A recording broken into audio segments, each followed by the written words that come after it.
Bienvenue à cette troisième vidéo sur l'auriculothérapie. C'est parti. L'oreille est l'organe responsable de l'ouïe et de l'équilibre. L'oreille se retrouve de manière paire et symétrique de chaque côté de la tête. Elle est constituée de trois grandes régions. L'oreille externe, l'oreille moyenne, l'oreille interne. L'oreille externe et l'oreille moyenne sont uniquement dédiées à l'audition.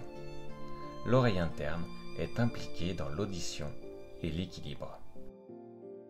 L'oreille externe est formée du pavillon et du conduit auditif externe. Le pavillon ou auricule correspond à ce qu'on appelle, dans le langage courant, l'oreille. C'est la partie en forme de coquille rendue rigide par du cartilage, sauf dans sa partie inférieure, le lobe de l'oreille, qui est fait de peau. Le pavillon aide à diriger les ondes vers le conduit. L'oreille moyenne est faite de plusieurs cavités remplies d'air, creusées dans l'os temporal, dont la principale est la caisse du tympan.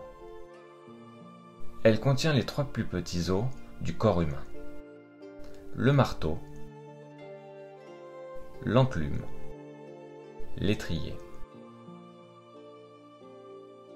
Ces os forment une chaîne d'osselets qui transmet les vibrations du tympan à l'oreille interne. L'oreille interne est une structure complexe appelée labyrinthe osseux. C'est en réalité une cavité qui comprend trois parties: la cochlée, le vestibule, les canaux semi-circulaires.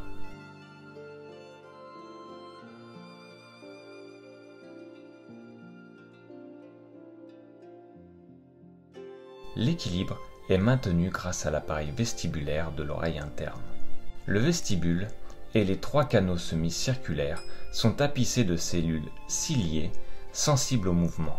Lorsque la tête bouge, le liquide se déplace et active les cils de ces cellules.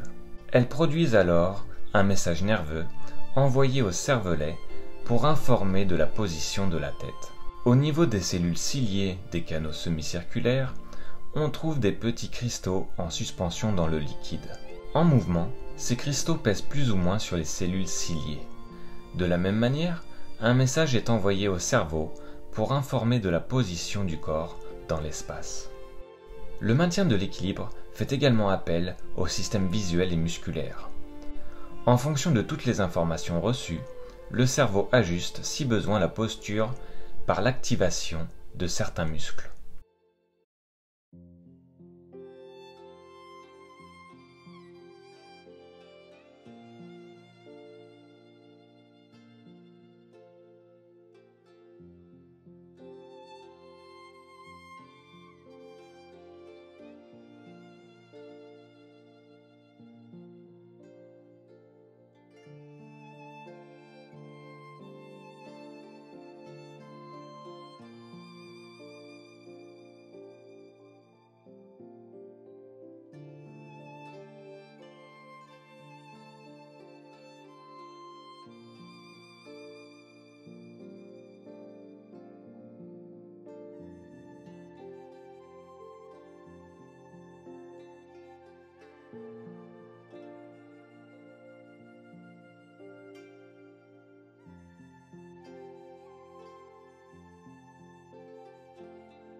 Le pavillon est la partie du corps la plus richement innervée.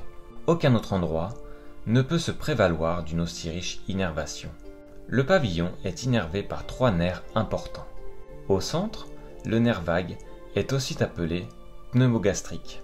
L'innervation de ce nerf est presque une curiosité. Toute la peau est innervée normalement par le système orthosympathique. La conque est le seul endroit innervé par le parasympathique, ce qui en fait une porte d'entrée pour soigner des pathologies liées à un mauvais fonctionnement de ce système. Dans la partie intermédiaire, on retrouve l'innervation par le nerf trijumeau. Dans la partie la plus externe, on retrouve l'innervation par le plexus cervical superficiel qui provient des racines cervicales C1 et C2.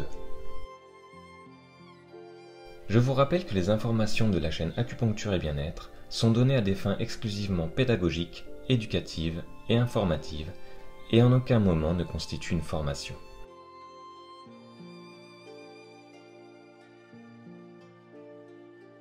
Les organes sont représentés sur l'oreille de manière logique.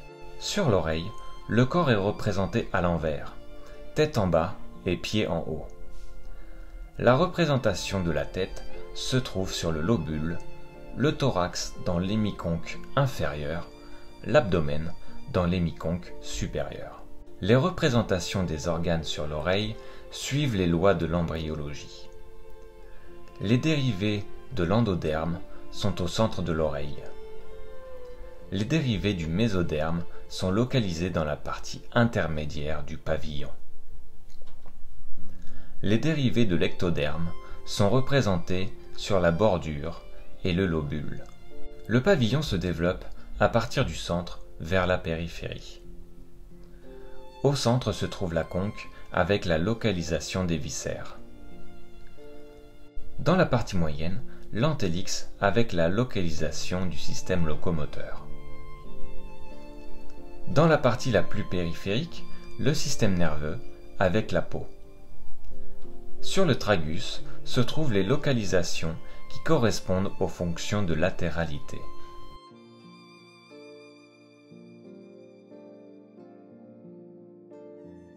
Le système nerveux est l'ensemble des neurones qui génèrent, conduisent et transmettent des messages de nature électrique.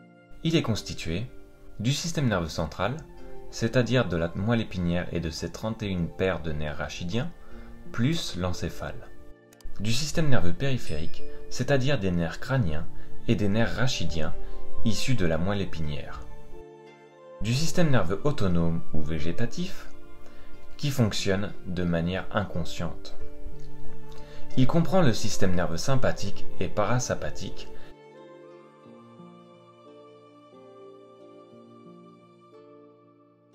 Le système nerveux périphérique comprend l'ensemble des éléments nerveux que sont les nerfs, les ganglions, les récepteurs sensoriels. Le système nerveux périphérique intervient pour assurer la communication entre les organes et le système nerveux central. On distingue plusieurs types de nerfs. Les nerfs sensitifs sensoriels, les nerfs moteurs, les nerfs mixtes.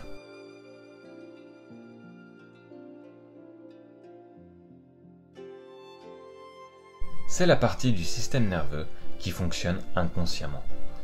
Il comprend le système nerveux sympathique et parasympathique, qui innervent les fonctions vitales telles que l'appareil digestif, circulatoire, respiratoire, urogénital, ainsi que le cœur.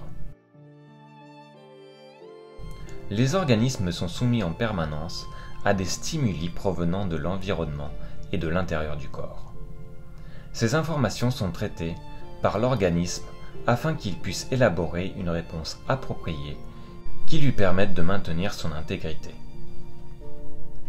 Ces réponses peuvent mettre en jeu deux systèmes de communication, le système nerveux et le système endocrinien. Si tu souhaites en apprendre plus sur le fonctionnement du système nerveux, tu peux regarder les vidéos dans la playlist Anatomie et fonctionnement du corps humain. Et on se dit à bientôt pour une nouvelle vidéo.